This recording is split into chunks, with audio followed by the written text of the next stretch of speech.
You doing? Good. Okay. Well, we were just talking about the different people that you've worked with, but I want to go back to 1955 when you did The Petrified Forest. Because you were... keep going back to the time it was, I say 54. I know we were like jumping all around, but that was a stellar production. Tell me about that. That was another one where Hank got me the part. Although I knew Dell and everyone, there were millions of people to choose from. So I know that he was the one that got it from. The rehearsals were so wonderful. Now, Bogart didn't come for the first week because he was out on his boat. And I knew they were going to shoot the hell out of him wherever he was, so I was one of his henchmen. So they had to stand in playing Bogart. So wherever he was, I would be with a gun. Wherever he moved, I'd be right next to him when we were blocking it. So now Bogey comes in, it's a week later, and they're showing him the blocking, see? So he's over there, and I'm standing, and he would look at me. Then they put him in another position. I'd be there with the machine gun, and he just kept looking. He said, all right, let's do it again. And we do it again. He said, I think it would be better if the kid was over there. And I think it would be bad. And he just kept pushing me out. And I said, Bogey, what are you doing? You're making me a radio voice. He said, I just want you to know. I know what you're doing. And then he brought me back in, but he just wanted me to know that he wasn't being outsmarted. And it was a man, about 5'5". He didn't have that much of his skin smooth. It was just crisscrossed, no hair.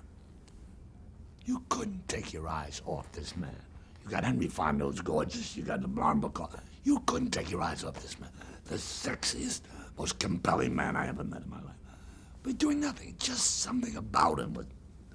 And I said to him one day, I said, Bogey, you've done it all. You know, you success on Broadway, and women, and drinking, and what the hell is life all about? He said, Jack, you'll find out that in life there's nothing for nothing. I said, that's it? Life is a glass of tea. I said, I asked you for something profound. He said, someday you'll know how profound that is. And I live by it now. Somebody says to me, here's $50,000 for nothing. I said, sorry, I can't afford to take it. There is nothing for nothing. You got a kid that's in trouble with drugs or whatever, 13, 14 years old, easier to sweep it under the rug. But you'll pay later, and you'll pay with a lot of interest. There's nothing for nothing. Pay now, you pay a little less. And pay more, you know, you don't pay the interest. And I live by that. I don't expect anything for nothing. And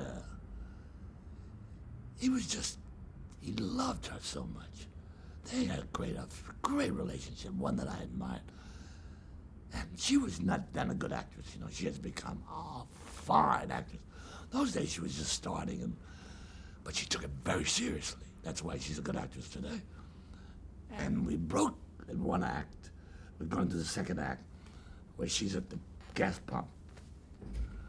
And so they said, all right, places. But she had been there 5 minutes before preparing and everything. So he went up there, he said, listen, baby, she said, come on, Bogey. Can't you see I'm preparing?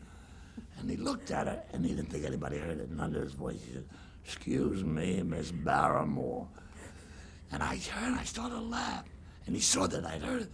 So he then did about 5 minutes of kidding on her. That was so funny and so right on. But within there was the love and the admiration he had for her doing it. But the way he said, excuse me, Miss Barrymore, like you can prepare till your eyeballs fall out. He would have been proud of it today, I'll tell you that. That's great. That was his first and probably only television appearance. The only time, but he told me, this would get nothing for nothing. CBS had called him and wanted him to do it. Now he only got $25,000. $25,000 for a 2-hour show, an hour and a half show.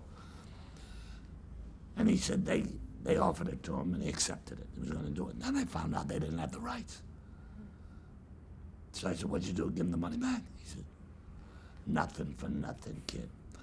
And then NBC had the rights and he did it for them.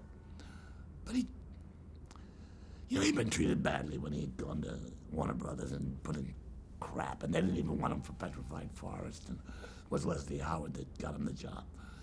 And he had been so brilliant on Broadway, but they wanted like Edward G. Robinson or some name. And Leslie Howard said, if you don't use him, you don't have me.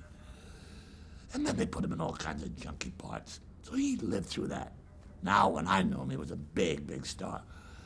So I said, Bogey, what do you do after this?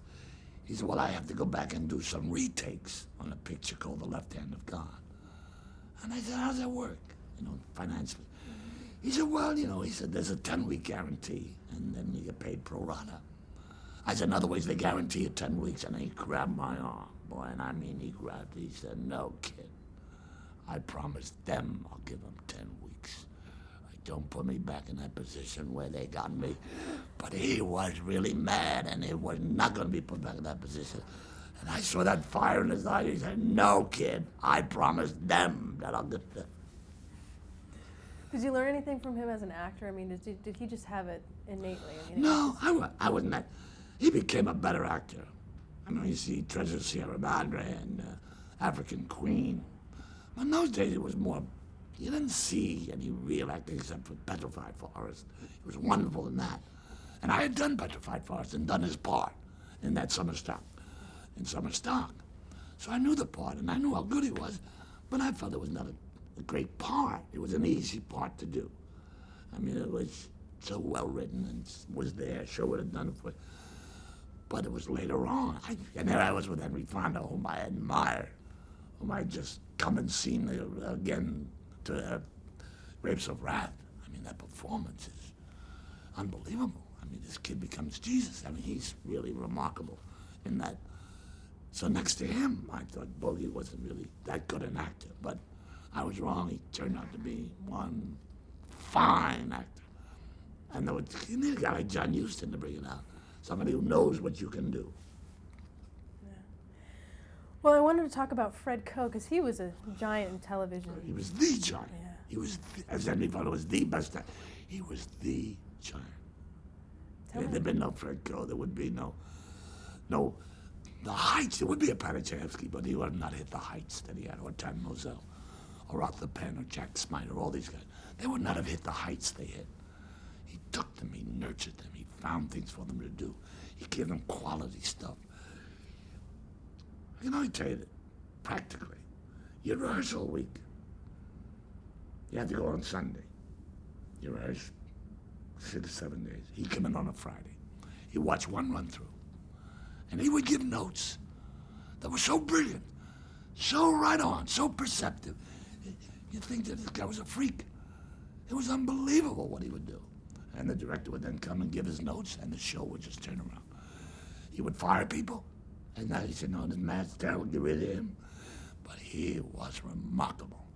And his assessment of talent and his ability to go out and nurture it. As I said, Tad Moselle was working at the for the airplane lines.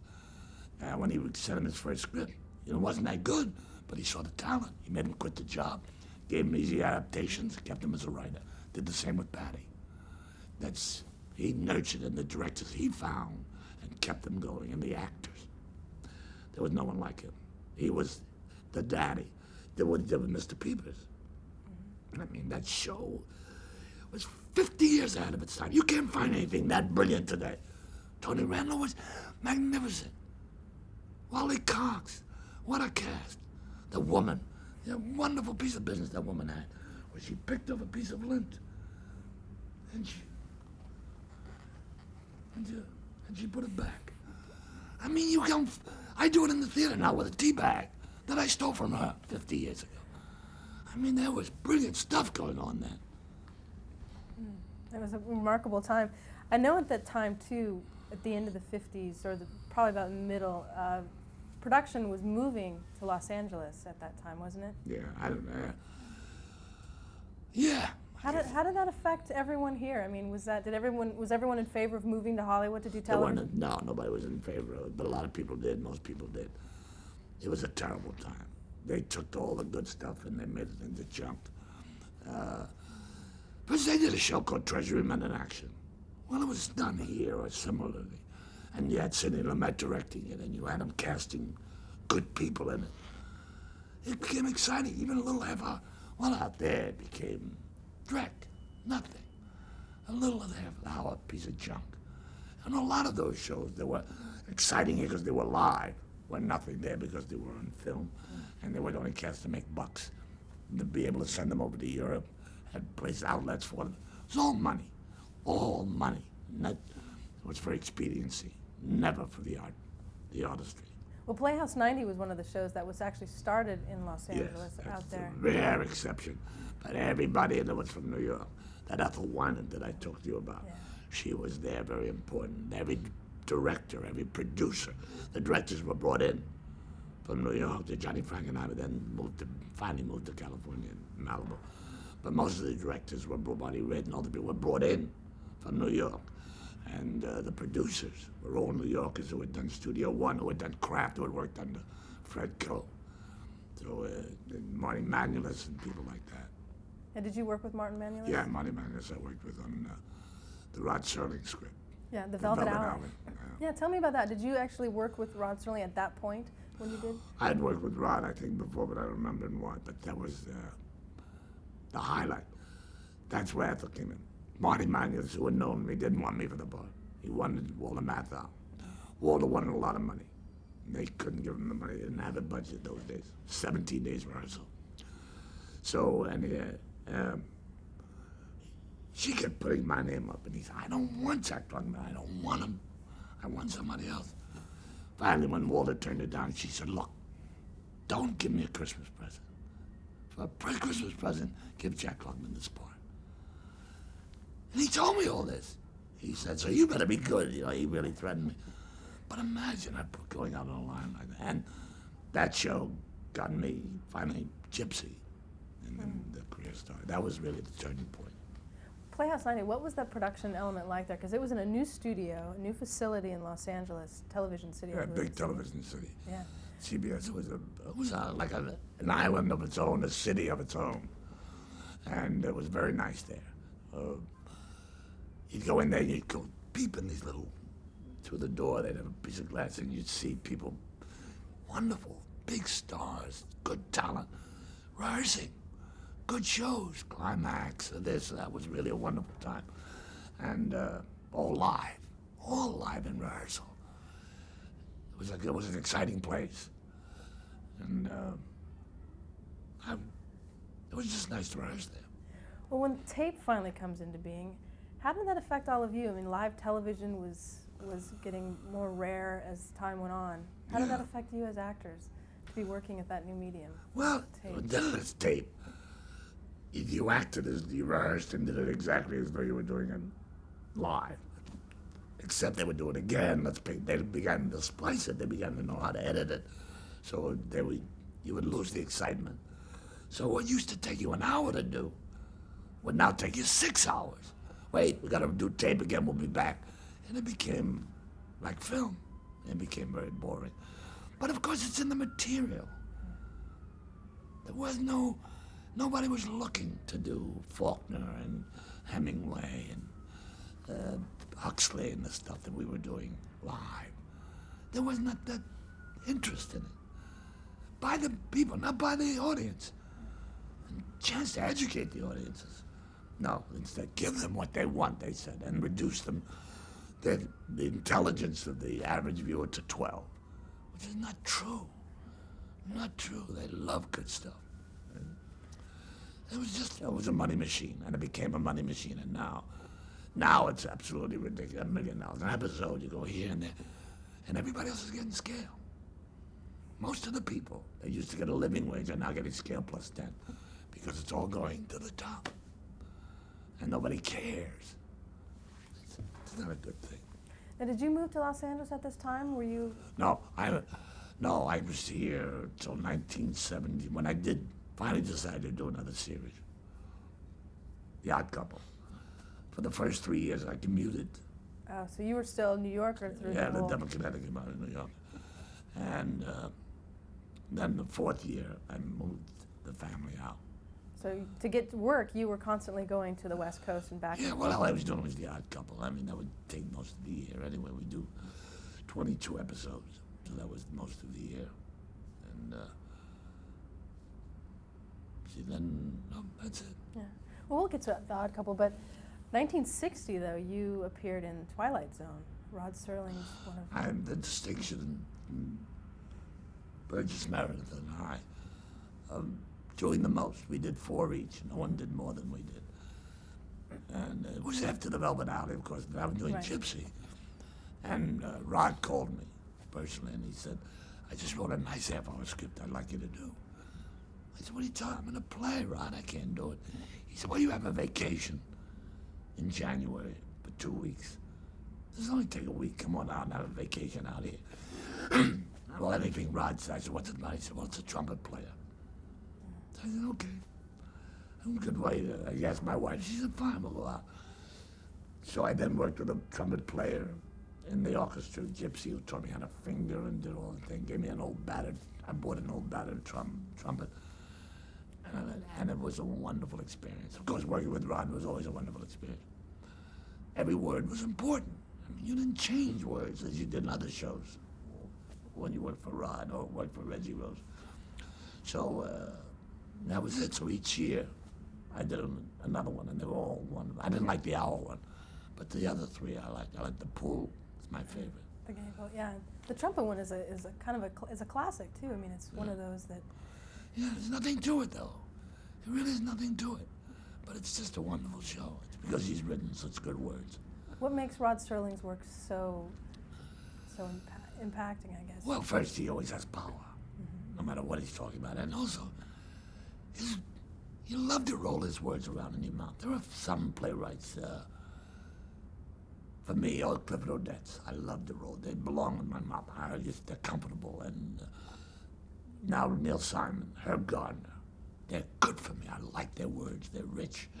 And their thoughts are rich. And there's always something underneath. It's never just what he's talking about. It's always another dimension. And that's what, in a half-hour show, you don't usually get it.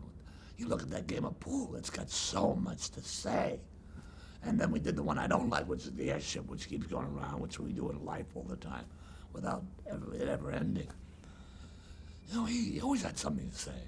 Did he write things with you in mind? I don't know that. He never said he wrote it for me, but he said it's a wonderful part for me. Tell me a little bit more about him. Describe what he was like. I mean, he was a handsome man. Short. And I think aware of his shortness. Always had a tan. Always he wrote at the pool. Whoever wrote it, they didn't type. He into a dictaphone. He was always smiling.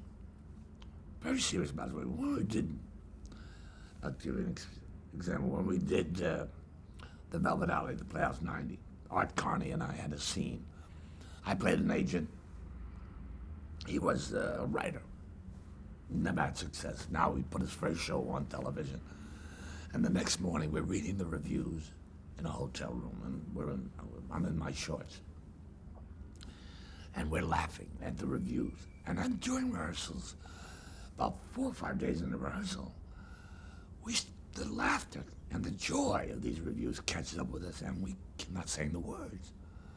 So Frank Schaffner was directing. He said, "Geez, I love that, but I don't know how Rod feels about the words." So he called Rod, and he said, "Rod," he explained to him, and Rod said, no, those words are very, very important, because they set up there. He said, "Let me come down and see it." And he really wanted those words in, and he came down, and he watched us go through it. And we go in this hysteric, and the joy of the success and the camaraderie, because I later died because he turns up, all of that, he said, I don't care if I don't understand one word. The emotion that's coming out of that scene is beautiful, and it's what counts. There's a guy willing to sacrifice, 2-3 pages of dialogue because he liked what was happening. That's the kind of guy he was. Wonderful. You were doing a lot of dramas at this time. Did you ever go into any comedic roles in the... The only one who thought of me comedically was Alex Siegel. Everybody thought of me as the only serious parts. But he had me do on the Henry Aldridge show, which he directed all the time. I played a funny plumber, and then on the United States Steel, he had me do some comedy. But he was the only one that thought of me in terms of comedy. No one did. Why is that? Is it just because you exuded this dramatic... I do whatever they see you do, that's what they say. And of course I am. If I'm standing on the corner waiting for a taxi or a bus, just waiting, somebody will come and say, "What's the matter? Things aren't that bad." And I'm not thinking anything bad, but that's evidently what my face does. I have a great line in this play, which is, "Give me the Alka-Seltzer." I have a great face I have a great face for Alka-Seltzer. I have a great face for an upset stomach. That's what it looks like.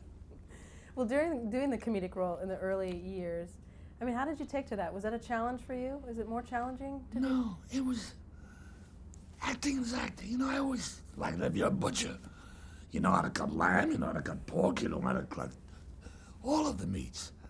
It's all people talk about timing. I don't know what timing is.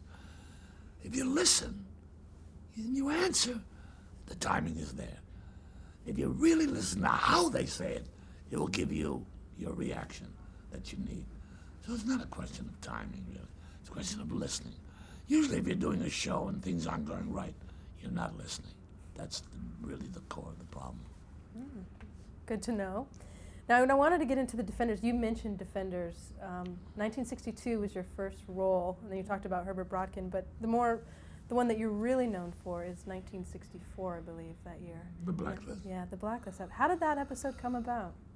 I was in California doing a show, and there used to be a place we all hung out. I forget the name of it. And that night, Stu Rosenberg, the director, and Peter Falk, his very good friend, they had done a movie together, were there. And Peter was busy, he was doing something. And I think they wanted Peter originally. So Peter came over and said, Stu's going to offer you a part.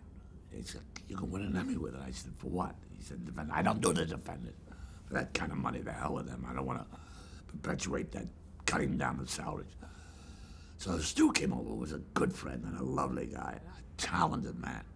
And he said, I don't want to do it. He said, read it. I don't care. I don't want to. He said, read it. So he gave me the copy right there. And I read it on the way home. And I was with my wife then, Brett. And she read it too. She said it was a good script. So I got back and I said, no, it's a good script. I don't care about Emmy. I didn't think in terms of Emmys.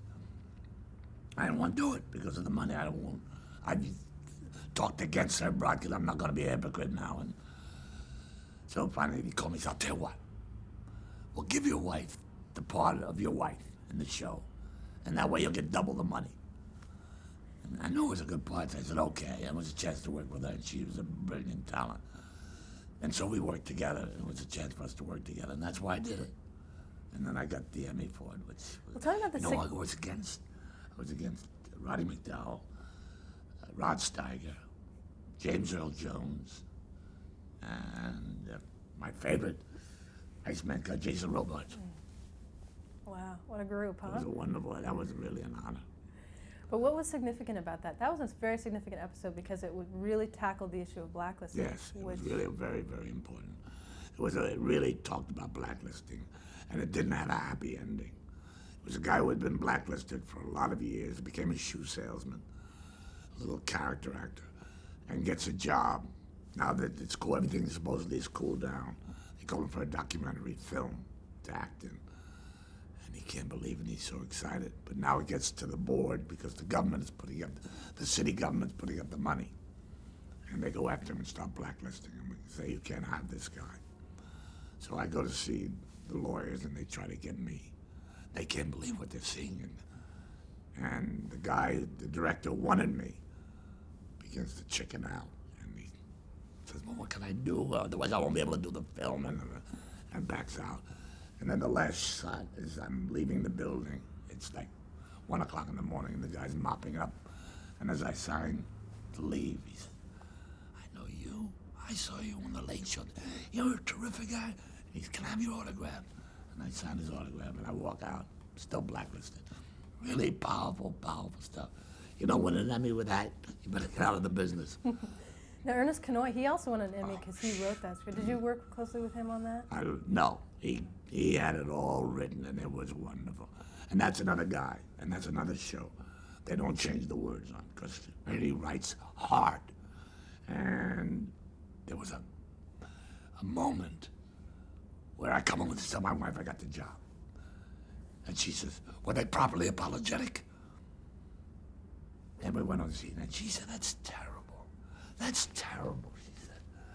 It shouldn't be a moment of enjoyment, a moment, not of taking that good moment and bringing it down where they're probably apologetic. So, and she was right. So I told Reggie, I told the director, Stu, and then Stu told Reggie. Reggie came down and said, gee, I don't know, he saw it. I know your point. He called Ernie Kanoy, who lived in Long Island. Ernie said, well, no, I liked it. I mean, this is one little line.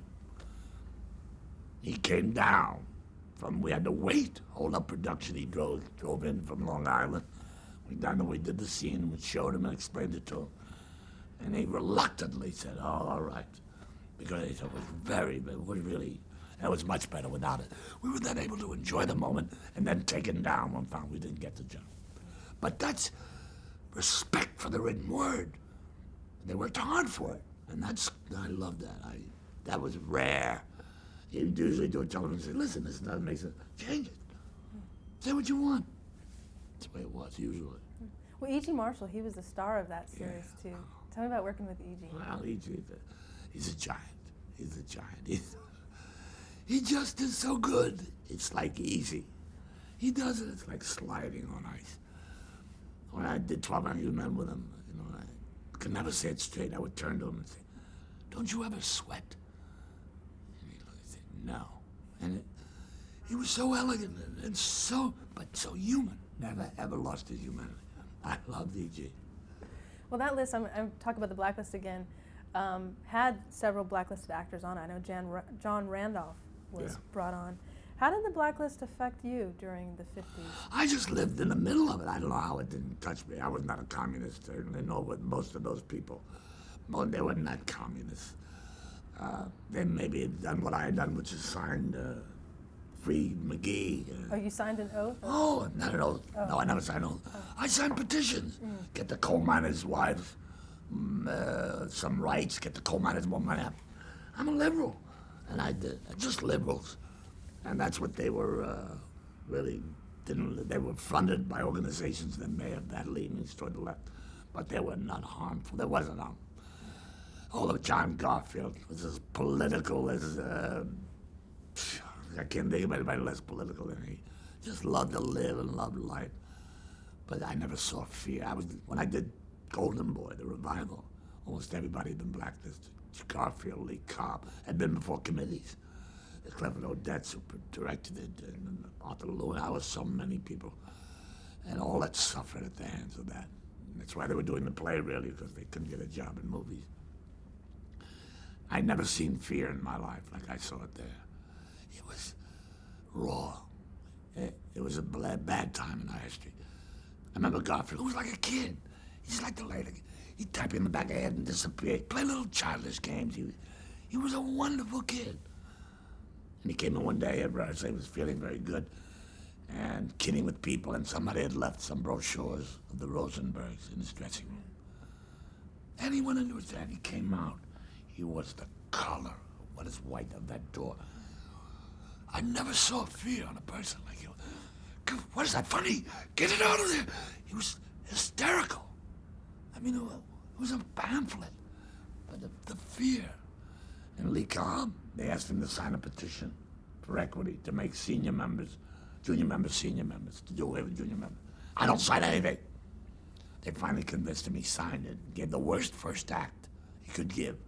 Came back and said, give me that paper to say it. He rubbed his name out so hard he tore the paper. That's the kind of fear that existed. Oh, it was a terrible time. Well, it's a good time to stop, and we'll pick up.